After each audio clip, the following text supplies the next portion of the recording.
짠짠할 때 장악은 조금 소리 커요. 명도 씨 소리가. 예. 제일 고음.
내 마이크 소리가 좀 큰가 봐 오늘 또.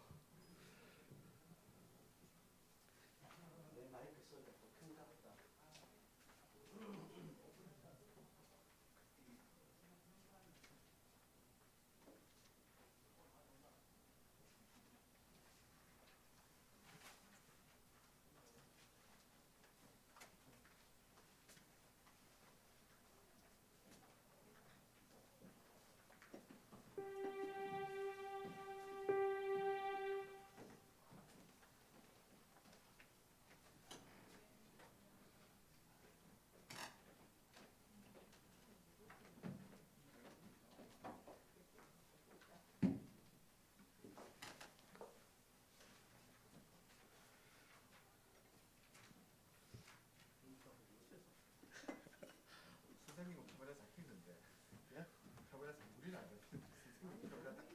유튜브엔 다 잡혀요. 예, 잡혀요.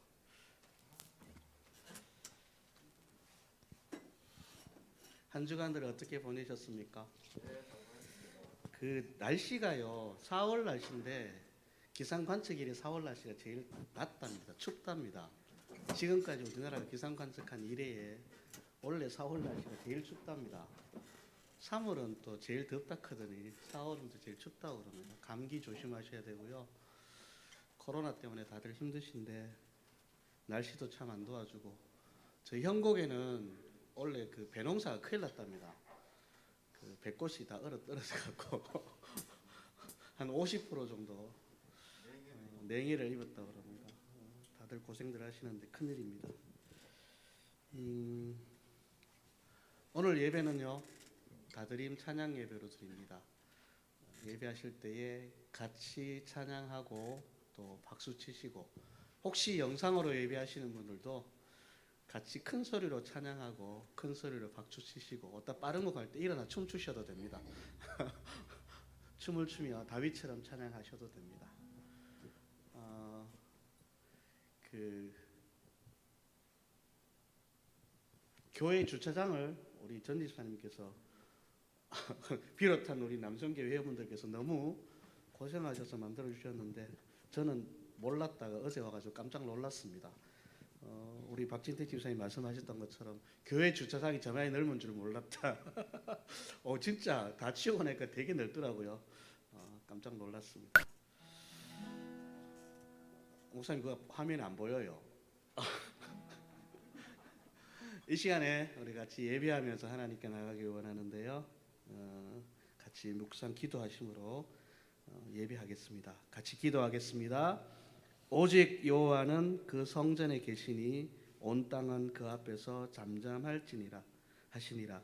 하나님은 영이시니 예배하는 자가 영과 진리로 예배할지니라. 아멘.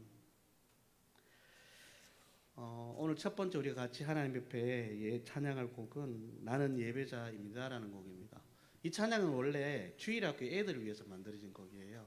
근데 이게 찬양이 너무 좋다 보니까 어른들이 부르기 시작하다가 요새 예배하는 곳에 가면 이 찬양 많이 부릅니다. 어렵지 않아요. 그 가사가 좀 띄워주실래요? 가사 한번 띄워주실래요? 나는 하나님을 예배하는 예배자입니다. 내가 서 있는 곳 어디서나 하나님을 예배합니다. 내 영혼 거룩한 은혜를 향하여, 내 마음 완전한 하나님 향하여 이곳에서 바로 이 시간 하나님을 예배합니다. 가사는 그렇게 되어 있습니다. 별로 안 어렵고요, 멜로디도 안 어렵습니다. 한번 따라 같이 한번 해봤으면 좋겠습니다. 우리 같이 찬양하겠습니다.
바로 이 시간 하나님을 예배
아멘.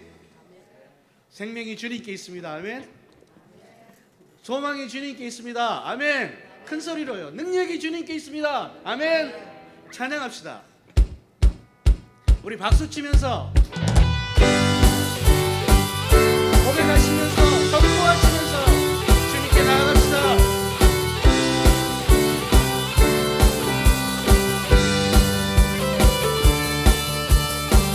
생명 주께 있습니다. 생명 주께 있네. 능력 주께 있네. 소망 주께 있네. 주 안에 있네. 생명 주께 있네. 능력 주께 있네. 소망 주께 있네. 주 안에 있네. 생명 나의 주 찬양하리.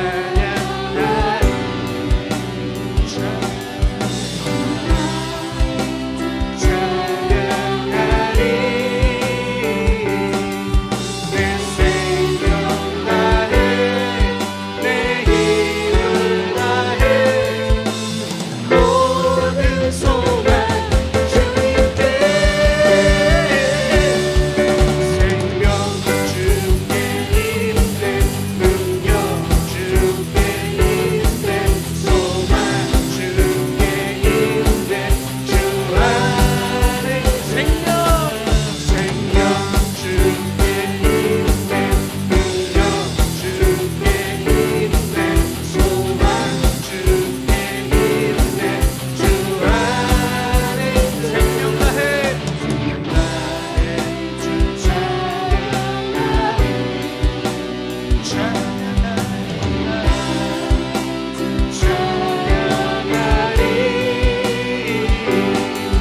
내 생명 다해 내 힘을 다해 모든 소망 주님께 생명 주께 있네. 능력 주께 있네. 소망 주께 있네. 주 안에 있네. 생명 주께 있네. 능력 주께 있네. 소망 주께 있네. 주 안에 있네. 생명 다해 주 찬양하리. 힘을 다해 주 찬양하리. 내 생명 다해 내 힘을 다해 모든 소망 주님께 생명 주께 있네. 능력 주께 있네. 소망 주께 있네. 주 안에 생명 주께 있네. 능력 주께 있네. 소망 주께 있네. 주 안에 주 안에 주 안에 주 안에 주께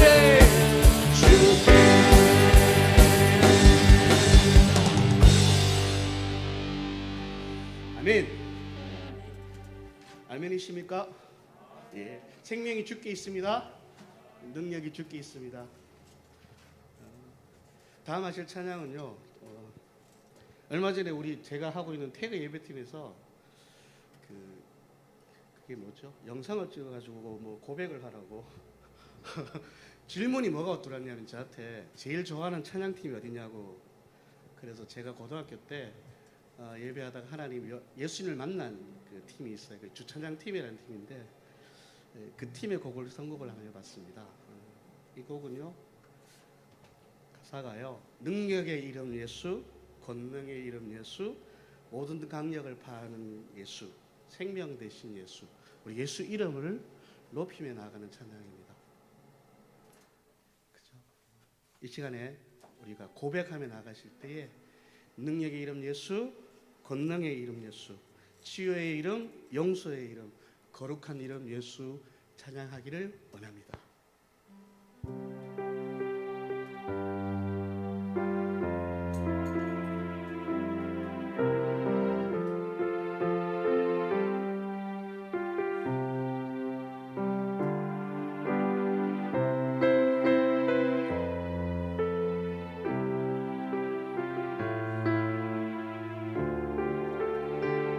능력의 이름 예수, 능력의 이름 예수, 권능의 이름 예수, 모든 강력을 바하는 예수, 생명 되신 예수,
기도하면서 주님께 나아가겠습니다.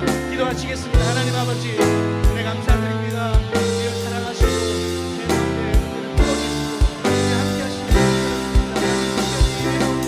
내 함께 하시는 사랑하는 사랑을 기억하시고 그들의 삶들과 합쳐진 곳에서 예배할 때마다 주의 성령이 일어나게 하여 주시옵소서.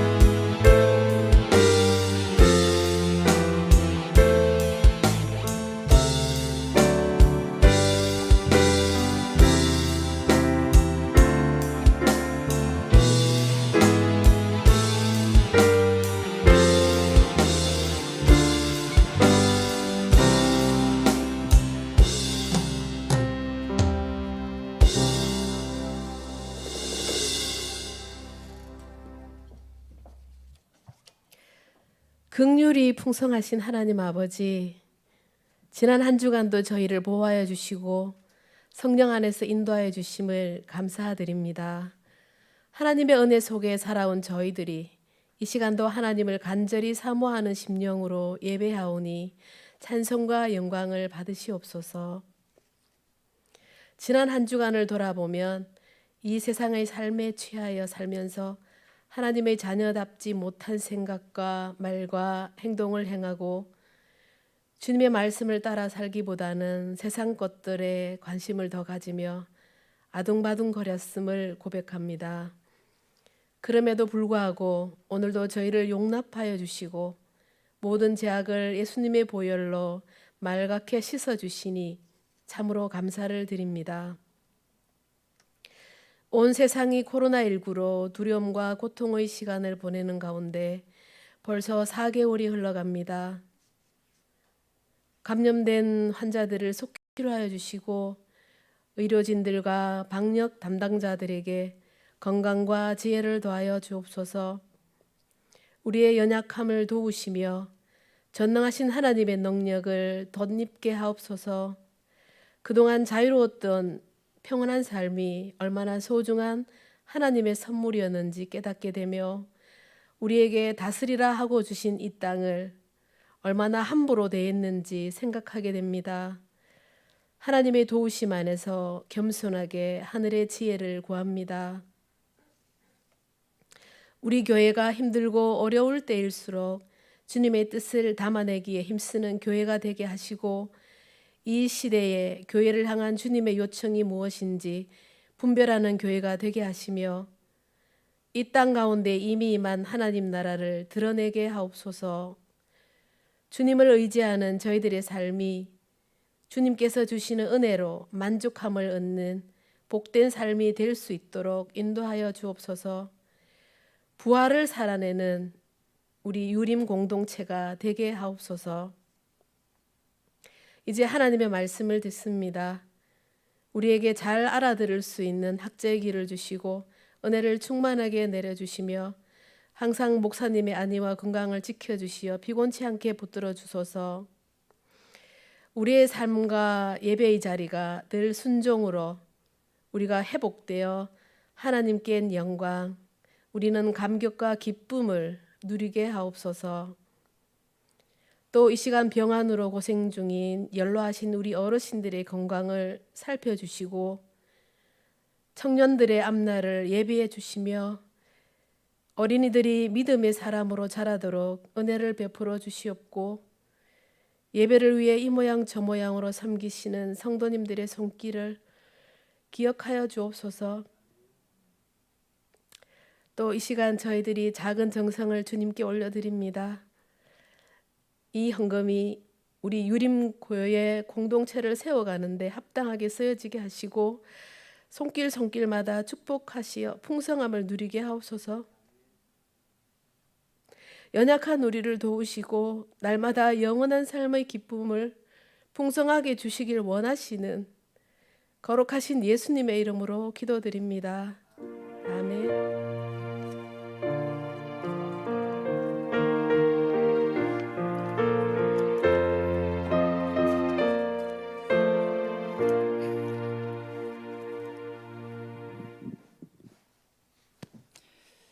오늘 우리에게 주신 하나님 말씀 마태복음 28장 18절에서 20절까지입니다.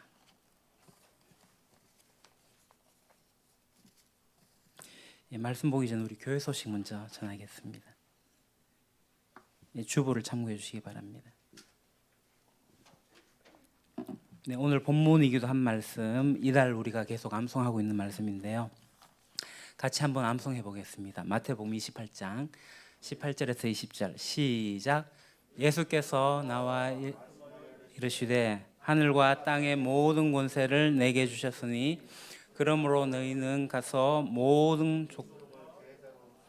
아버지와 아들과 성령의 이름으로 세례를 베풀고 내가 너희에게 분부한 모든 것을 가르쳐 지키게 하라. 볼지어다 내가 세상 끝날까지 너희와 항상 함께 있으리라 하시니라. 아멘. 제가 개역 한글로 외워서 개역 개정을 하면 좀 헷갈립니다. 어떤 성경이든 간에 암송을 하시면 되겠습니다.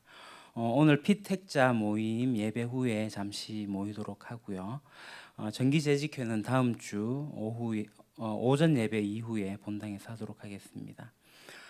그리고 어린이 주일 다음 주에 하지 않고 그 다음 주로 행사를 같이 진행하도록 하겠습니다. 어버이 주일도 마찬가지고요. 5월 10일 이제 야외 예배 겸 해서 같이 진행을 하겠습니다.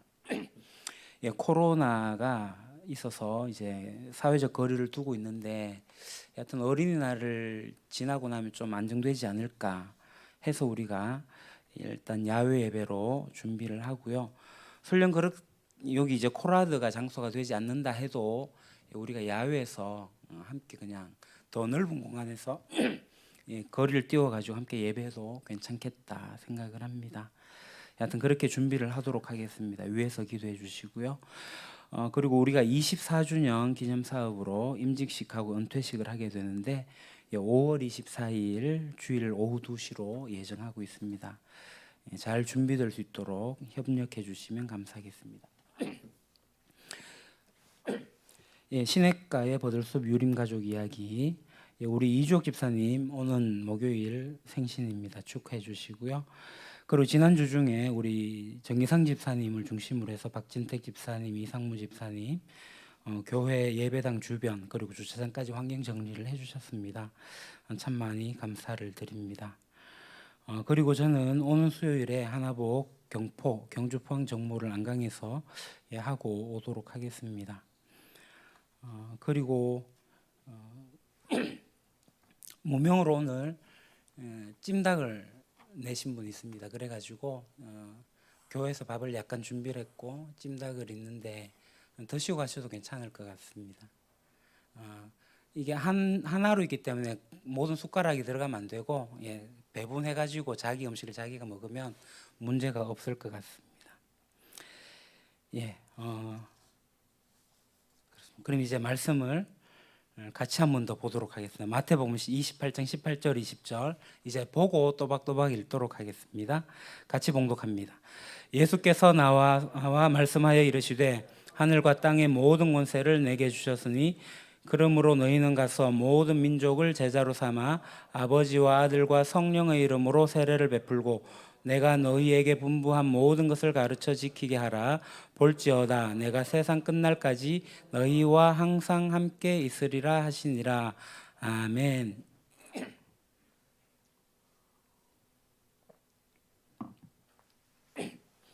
지난주에 연이어서 오늘 말씀을 전하겠습니다. 제가 설교 계획을 세울 때 오늘 본문이 사도행전 1장 8절이었습니다. 사도행전 1장 8절은 다 외우시죠? 혹여나 못 외우시는 분들을 위해서 제가 앞에 화면을 띄웠으니 같이 한 번 더 읽어보도록 하겠습니다. 오직 성령이 너에게 임하시면 너희가 권능을 받고 예루살렘과 온 유대와 사마리아와 땅끝까지 이르러 내 증인이 되리라 하시니라. 아멘. 많은 경우에 그리스도인들이 예수님이 죽으시고 사흘 만에 부활하시고 바로 승천하시는 것으로 이해를 합니다. 왜 그러냐 하면 우리가 사도신경에서 이렇게 외우거든요. 장사된 지 사흘 만에 죽은 자 가운데서 살아나셨으며 하늘에 오르시어. 그러니까 살아나시고 바로 하늘에 오르시는 것으로 이해를 해요. 그러면서 이제 하늘에 오르시기 전에 제자들에게 마지막으로 하신 말씀을 지상 명령. 그래서 오늘 마태복음 28장 18절에서 20절 그리고 사도행전 1장 8절을 같은 말씀으로 이해를 합니다. 그러니까 똑같은 말씀은 아니지만 비슷한 말씀을 하거든요. 제자 삼으라 내 증인이 되리라. 그러니까 이게 같은 말씀인가 이렇게 생각을 합니다. 아마도 여러분들 가운데 그렇게 생각하실지도 모르겠는데요. 전혀 다른 장소에서 다른 사람들에게 한 내용입니다. 자, 일단은 지도를 한번 보시죠. 우리가 지난주에 살핀 것처럼 마태복음 28장 18절에서 20절은 갈릴리의 어느 한 산에서 하신 말씀이거든요. 자, 이게 이스라엘의 지도입니다. 지도 가운데 하얗게 위에 작은 게 있는 게 갈릴리 바다, 갈릴리 호수고 밑에 하얗게 보이는 곳이 사해 바다입니다. 사해 바다 왼쪽으로 예루살렘이 있거든요. 바로 여기입니다. 예루살렘이 있고 이 예루살렘에서 예수님이 죽으셨어요. 이 예루살렘에서 예수님이 하늘로 오르셨어요. 근데 마태복음 28장은 바로 저 위에 갈릴리, 예수님이 주로 사역을 하셨던 곳이죠. 이 갈릴리에서 예수님이 마태복음 28장에서 18절을 말씀을 하신 거죠. 그리고 예루살렘으로 돌아오셔가지고 감람산에서 승천하시기 전에 사도행전 1장 8절을 말씀하신 거예요.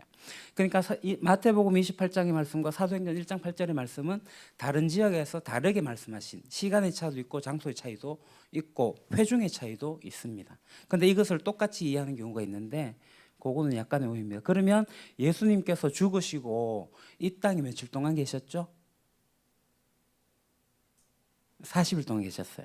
그러니까 예루살렘에서 죽으시고 부활하시고 갈릴리로 가셨다가 다시 예루살렘으로 돌아오시는데 약이 아니라 정확하게 40일 동안 계셨습니다. 이 말씀이 사도행전 1장 3절에 나오는데요.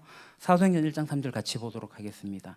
그가 고난받으신 후에 또한 그들에게 확실한 많은 증거로 친히 살아계심을 나타내사 40일 동안 그들에게 보이시며 하나님 나라의 일을 말씀하시니라. 아멘. 예수님이 친히 살아나신 것을 보여주셨는데 며칠 동안요? 40일 동안. 그러니까 부활하시고 40일 동안 친히 살아나시면서 무엇을 가르치셨는가 굉장히 중요합니다. 무엇을 말씀하셨죠? 하나님 나라의 일을, 하나님 나라를. 이쯤에서 우리가 다시 한번 더 하나님 나라 이중구조 살펴볼 필요가 있습니다. 예수님께서 선포하신 하나님 나라의 독특성은 바로 이 구조에 나옵니다. 이 시대를 살아가다가 이 세상 가운데 예수님께서 오셨고 예수님이 죽으시고 부활하셔서 하나님 나라를 여셨습니다. 새로운 시대가 오게 된 거죠.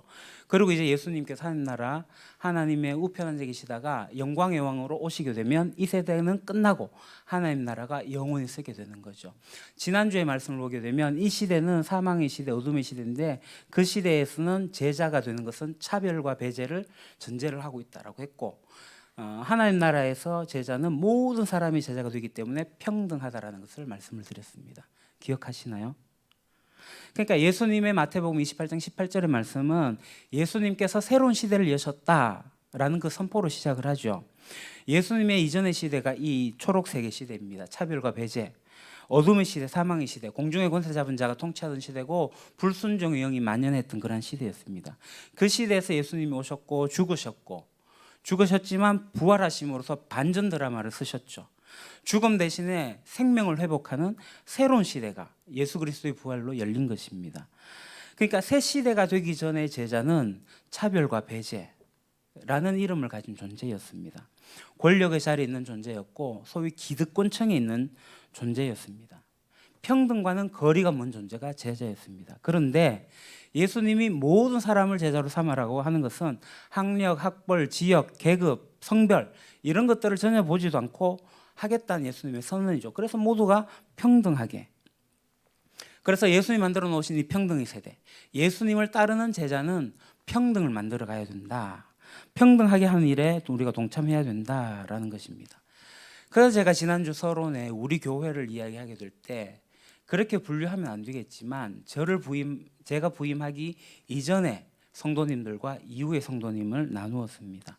그 먼저 된 자와 나중된 자라고 표현을 했는데 그게 적절한 표현은 아닙니다만은 이 공동체에서 먼저 된, 그러니까 기존의 교인들과 새롭게 유입된 새가족들 사이에 이 거리감이 있는 것을 우리가 보게 됩니다. 기존에 있는 성도들이 새로 오는 분들을 받아주지 못하고 자기들끼리 똘똘 뭉쳐가지고 배척을 하는 경우들이 흔히 나타납니다. 실제로 제가 청소년부를 하면서 겪었던 일인데요.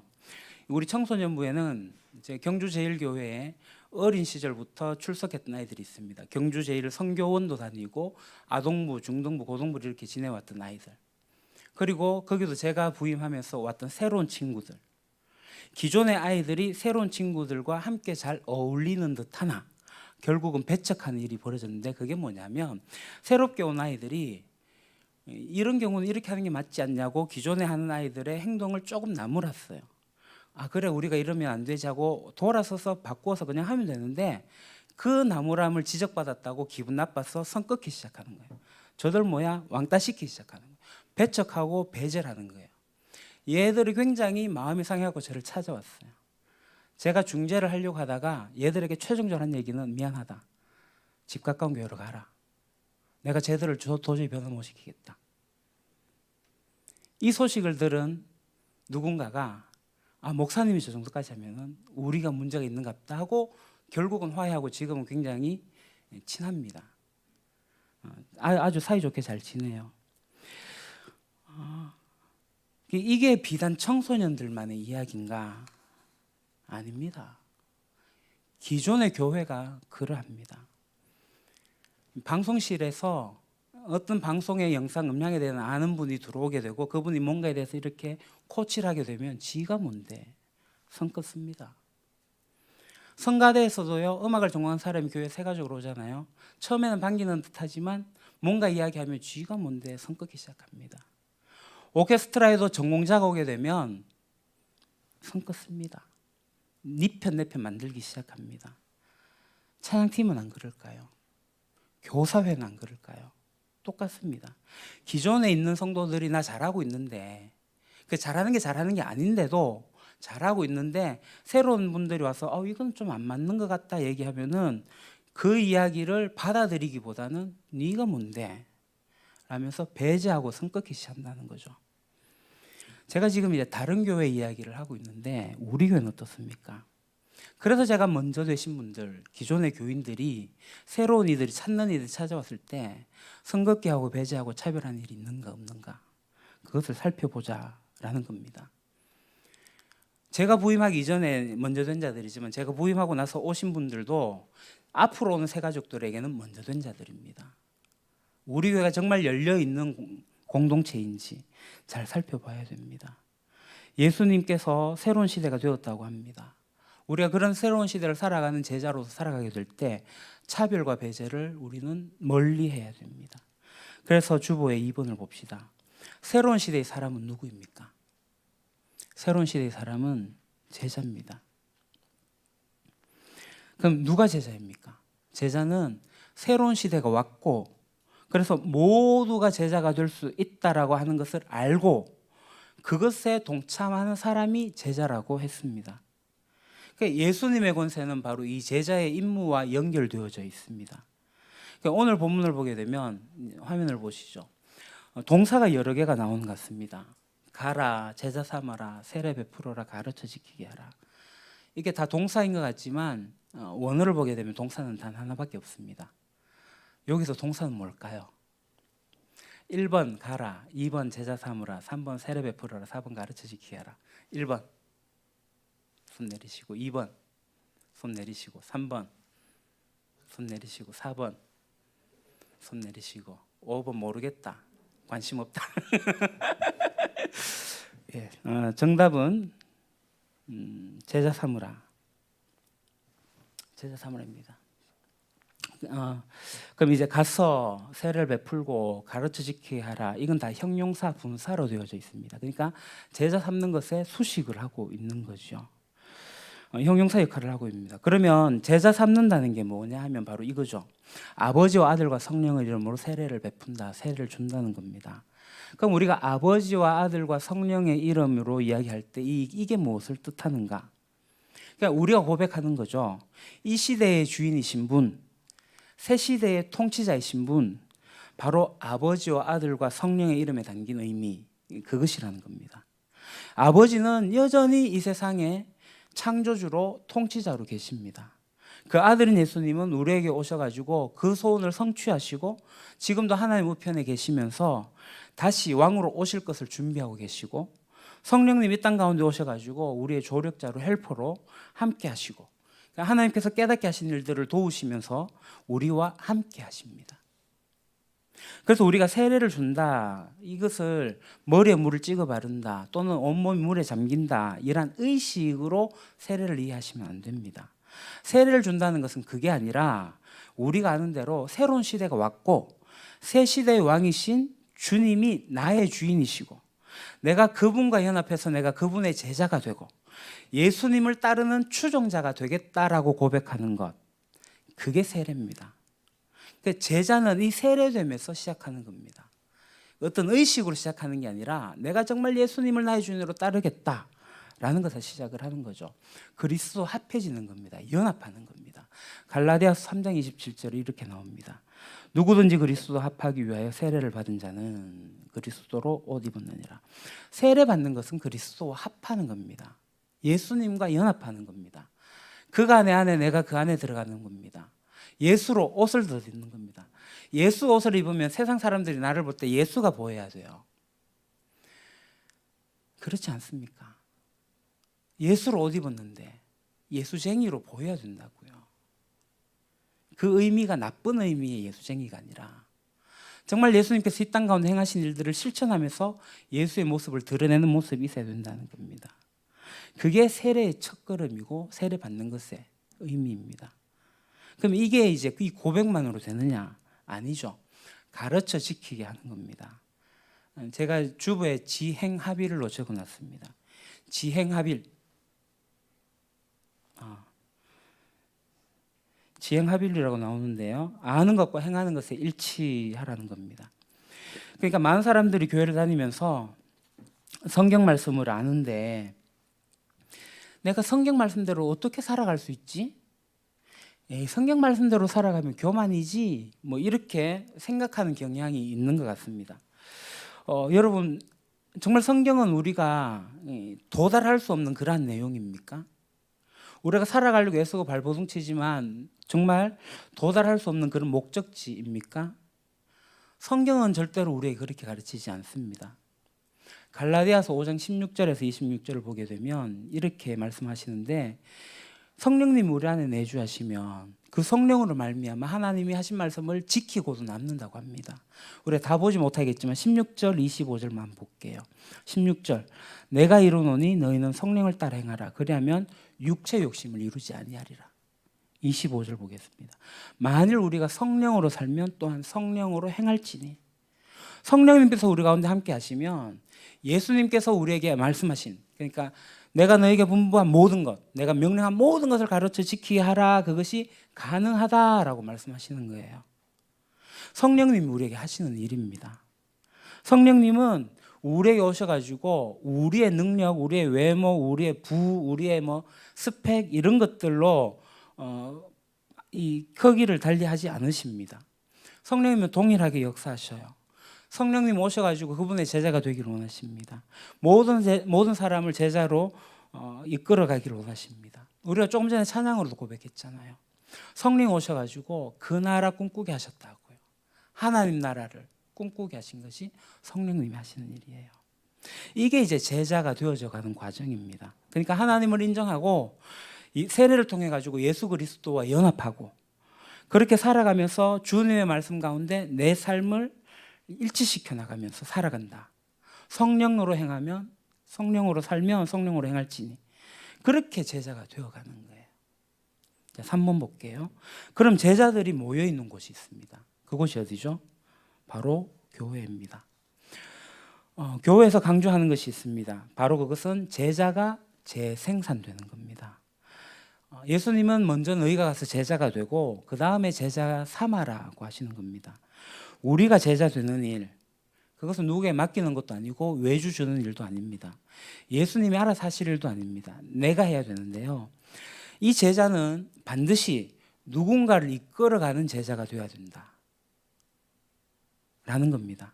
오늘날 한국교회 문제가 뭐냐면요, 제자가 안 되고 교인으로 머문다는 거예요. 일부 헌신된 특별한 사람들, 하나님께서 어떤 능력을 주셔가지고 일하시는 몇몇 분들만 제자가 되는 것이고, 난 그렇게 못해. 난 그냥 교회만 다녀. 난 그냥 교회만 다닐래. 이런 수준에 머물러 있는 게 한국 교회의 모습입니다. 그래서 교인에 머물러 있는 사람들, 이 사람들이 자주 사용하는 표현들 있잖아요. 나는 교회 다녀. 이 말은 교회당, 예배당, 그것을 교회로 이해하는 데서 나오는 말이죠. 교회당을 다니는 겁니다. 일주일에 한 번.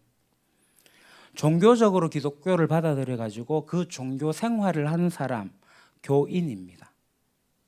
그러다 보니까 이런 사람들이 하는 말이 이거예요. 내가 교회 보탬이 되고 싶은데 내가 능력이 안 돼. 나 못해. 아니요. 아닙니다. 교인이 돼서 교회 보탬이 되려고 하지 마십시오. 교회에 속하십시오. 교회가 되십시오. 라고 저는 그렇게 이야기를 합니다.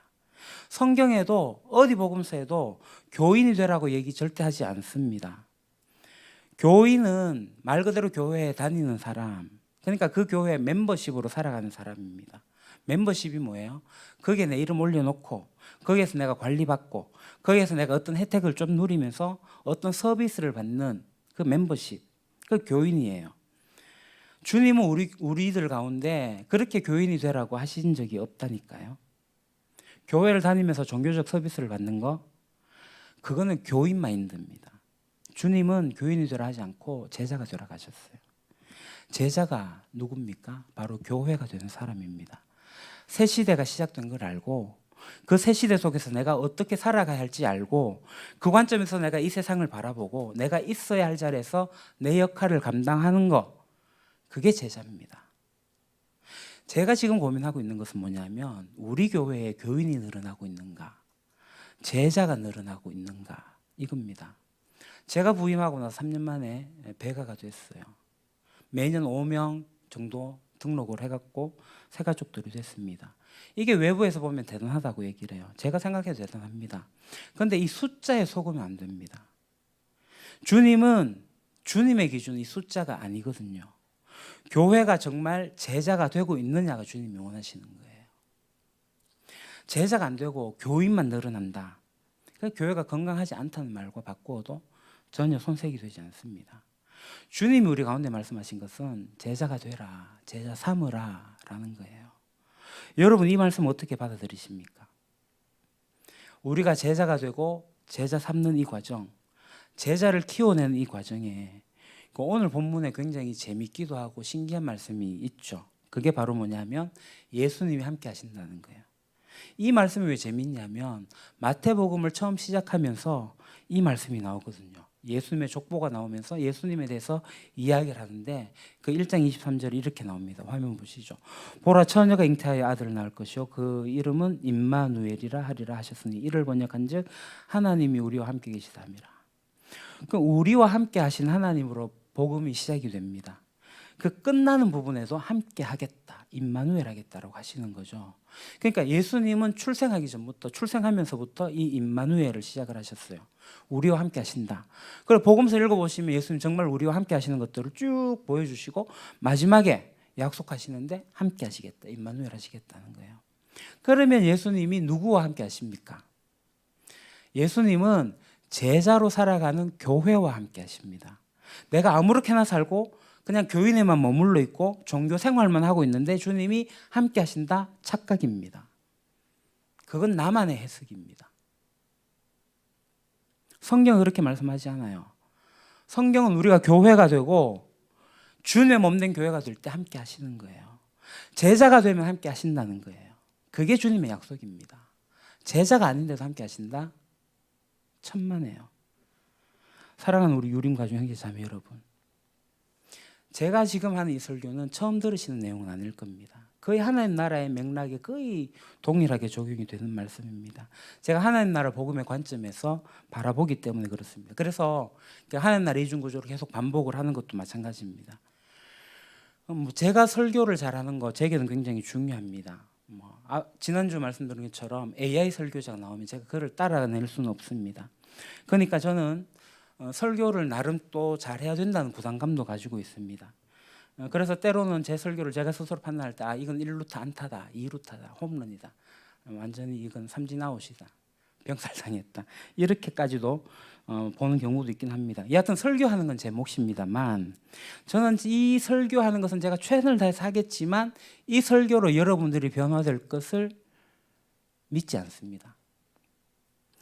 설교가 여러분들에게 영향력을 주는 거라고 제가 믿고 설교를 준비하지만, 지금까지 여러분들이 신앙생활을 해오면서 여러분들이 설교를 수도 없이 들어봤을 텐데 어떤 설교가 기억에 남습니까? 수없이 들었던 그 많은 설교의 서론, 본론, 결론 다 기억해내지 못할 겁니다. 제가 말씀드리는 이 설교의 한계가 있다는 겁니다. 그러니까 말씀을 많이 듣는다고, 설교 많이 듣는다고 제자 되는 거 아니에요. 성경이 말씀하시는 것에 직면하지 않으면 제자가 되지 않습니다. 아무리 좋은 설교를 들어도 시간이 지나면 다 잊어버려요. 그리스도의 제자가 될 때, 말씀에 집중하게 될 때, 그 초점 이것을 놓치지 않으면 제자가 될 수가 있죠. 그러니까 옛말에 이런 말이 있습니다. 달을 보고 손가락을 가리켰는데 달을 보라고, 그런데 달은 보지 않고 손가락만 본다. 이것을 이제 한자로 견지망월이라고 합니다. 본질은 보지 못하고 지엽적인 것에 매달릴 때 쓰는 말이 견지망월이죠. 그러니까 교회 다니면서 이 교회가 익숙해지면서 이 견지망월로 생활하는 것을 신앙생활로 착각하는 경우가 있습니다. 그 교회 생활한다는 것은 제자로서 살아간다는 말인데 사소하게 다른 것에 함몰돼 가지고 있는 경우들이 있다는 거죠. 물론 이게 나쁜 것만은 아니지만 본질을 놓치는 경우들이 있다는 겁니다. 정말 중심이 예수 그리스도인데 교회 공동체 와서 관계가 깨트려지면서 섭섭함이 생겨요. 그러니까 이런저런 일로 판단하는 일들이 생기게 됩니다. 그 어떤 한계들이 있어가지고 문제들이 나오게 됩니다. 제가 3년이 지났습니다. 만 3년이 지났고 연임 청빙도 되었고, 그렇게 이제 지난 시간을 돌아보면서 그 우리 교회 앨범 포토북도 제가 만들면서 이렇게 쭉 봤습니다. 그러니까 지난 시간 돌아봤죠. 제가 청빙 설교를 하러 온 날, 그리고 다시 청빙 설교를 한 번 더 하러 왔습니다. 그리고 당시 시찰장 목사님부터 이제 허락을 받게 되고 경주제일교회 일을 마무리하고, 그래서 11월 30일 수요 기도회부터 12월 첫 주 추수감사제를 겸하면서 부임 예배를 드리면서 했던 그날, 그 새해가 되면서 우리 이상현 집사님, 홍동아 집사님이 등록하시던, 제가 정말 이 자리를 빌어서 죄송한 것은 우리 이상현 집사님과 홍동아 집사님을 새가족 환영을 못했어요. 죄송합니다. 저는 개인적으로 부임하면서 이 경주 새천년교회가 개척교회라고 생각을 했습니다. 왜냐하면 저는 개척을 하고 싶었거든요. 그래서 이 개척 멤버라고 생각을 했어요. 그래서 이상현 집사님의 내외도 개척 멤버로 저는 받아들였습니다. 그래서 개척 멤버로 된 분들이 있습니다. 그리고 저는 이 개척 멤버를 또 다른 분들이 오셔가지고 함께 했으면 좋겠다라는 마음도 가지고 있어요. 그래서 몇 명을 초청을 하다가 제가 그만뒀습니다. 그 교회 형을 따라서 그 교회 가고 싶긴 하지만 이 교회를 택하지 못하는 이유가 있습니다. 아이들의 교육 때문입니다. 새천년교회가 좋은데 아이들이 교육 환경이 안 돼서, 이 문제라고 생각이 된 거죠. 그러니까 사실 이건 문제가 아닙니다. 우리가 가진 구조적 한계이긴 합니다. 근데 이 한계는 본질하고는 거리가 멀죠. 우리가 제자됨의 과정에서 함께 이 문제를 실험해야 될 부분이지, 이 교회, 학교, 어린이부서, 중고등부, 이거는 우리의 본질이 아니라는 거예요. 그러니까 우리의 신앙이 지금 왜 안 자라고 있는지, 어디에서 정체되어 있는지를 생각한다면 이 견지명호를 생각해야 됩니다. 내가 정말 그리스도의 제자됨에 집중하고 그것에 실험하고 있는가? 아니면 이 예배 형식, 또 이 공동체의 관계, 교회 교육, 이런 것에 대해 가지고 주객이 바뀌어서 생각하고 있는지 아는지 우리가 생각해 봐야 되는 거죠. 만약에 거기에 집중돼 가지고 우리 유림교회를 택하지 못한다면 이거는 본질을 망각한 게 아닌가, 저는 그렇게 생각을 합니다. 제자됨의 자리에서 이탈하게 되는 거죠. 우리도 마찬가지입니다. 그런 것에 더 집중하게 되면은 제자됨의 자리에서 점점 이탈하게 될 겁니다. 우리가 제자로 살아간다는 것, 그것은 우리 교회에 뭐 아무런 구조적인 문제가 없다, 걸림돌이 없다, 장애가 없다 이게 아닙니다. 그런 것이 우리에게 있습니다. 그 한계는 분명히 있습니다. 그런데 봐야 할 것은 뭐냐면 우리가 제자됨에 집중하게 될 때 그 한계는, 그 문제는 작아진다는 거예요. 그래서 우리가 제자가 되고 그리스도의 몸이 된다는 것에 집중하지 않으면 이 비본질적인 것이 우리 교회의 문제가 돼가지고 본질과 비본질이 역전되어지는 상황, 그래서 교회가 문제가 생기고 어려워질 거예요. 그래서 우리는 본질에 천착하는 것이 굉장히 중요하다. 예수님 말씀하셨어요. 본질을, 형제 사랑해라, 돈을 섬기지 마라, 마지막 징조를 봐라, 하나님 나라 이렇다. 결국 마지막에 하신 말씀, 이 모든 것을 두고 결국 너희들 어디로 갈 거냐? 너희들 지금 제자 되고 있느냐? 그리고 함께 제자가 되고 있느냐? 함께 교회 되고 있느냐? 하는 이 예수님 말씀에 우리가 집중을 해야 됩니다. 우리가 교인으로 익숙해지면 안 됩니다. 시간이 지나면서 우리는 익숙해지게 됩니다. 익숙해지는 것은 성숙이 아닙니다. 교회 생활을 10년, 20년 해서 교회 생활이 익숙해지는 것은 신앙이 성숙하는 것과 별개의 문제입니다. 우리 주님은 우리 가운데서 교회 생활을 하면서 신앙으로서 더 성숙해지기를, 더 성숙으로 나아갈 것을 원하십니다. 제자가 되어서 그 길을 살아가라고 말씀을 하십니다. 우리는 여전히 함께 부족한 사람들입니다. 우리들 안에 여전히 어려움들이 있습니다. 그런데 기준은 하나입니다. 우리가 제자로 부름을 받고 그 제자로 살아가고 있는가? 그 부르심이 우리가 합당하게 살아가고 있는가? 그것이 우리의 기준이 되고 우리의 중심이 되면 우리들이 갖고 있는 난제, 한계들은 극복해낼 수가 있습니다. 그것들은 해결이 되어질 수 있습니다. 그래야지 우리가 오늘 이 본문의 말씀, 이것을 성취할 수가 있는 거죠. 정말이지 우리 유림교회는 교인이 아니라 제자로 살아가기를 소망합니다. 기도하겠습니다. 하나님, 주님의 몸된 교회, 우리 공동체가 제자로 살아가기를 원합니다. 많은 제자를 가르쳐 지키게 하여 재생산을 이루어낼 수 있는 교회가 되게 해주십시오.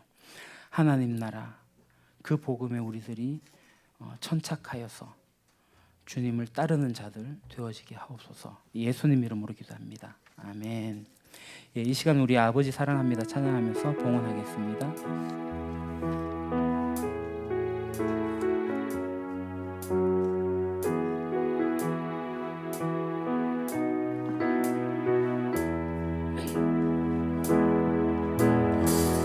아버지 사랑합니다. 아버지 경배합니다. 아버지 채워주소서 당신의 사랑으로. 우리 다 같이 일어납시다. 앞뒤 좌우로 인사합시다. 사랑합니다. 환영합니다. 제자로 살아갑시다. 제자로 살아갑시다. 우리는 주님의 거룩한 몸된 교회입니다. 그런 한 가족이 되기를 소망합니다. 그러한 것이 우리의 결단이 되고 고백이 되면 좋겠습니다. 같이 찬양하겠습니다.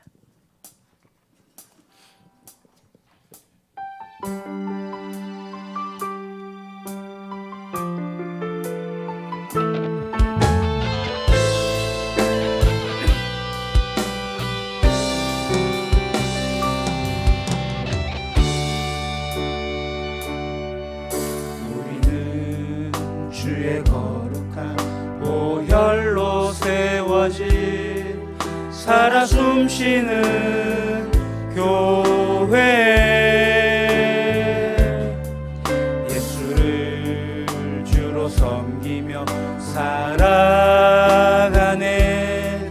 우린 주님 안에 한 가족. 하늘 아버지 우리 안에 계시네. 우린 그날 향한 하늘 가족. 아버지여 우릴 도우사 사랑하게 하소서. 주의 영광을 보내. 우린 하늘의 가족. 오 하늘 아버지, 이 백성의 아버지, 당신의 귀한 아들 보내신 높은 사랑. 오 하늘 아버지, 이 백성의 아버지, 하늘가족교회 통하여 이 땅의 백성 고치소서. 이 땅의 교회 치유와 회복 하나됨을 경험하게 하소서. 드러내게 하소서. 하늘가족교회 통하여 이 땅의 모든 백성 깨달을 수 있도록 돌아오게 하소서. 오 하늘 아버지, 이 백성의 아버지, 당신의 귀한 아들 보내신 높은 사랑. 오 하늘 아버지, 이 백성의 아버지, 유림가족교회 통하여 이 땅의 백성 고치소서.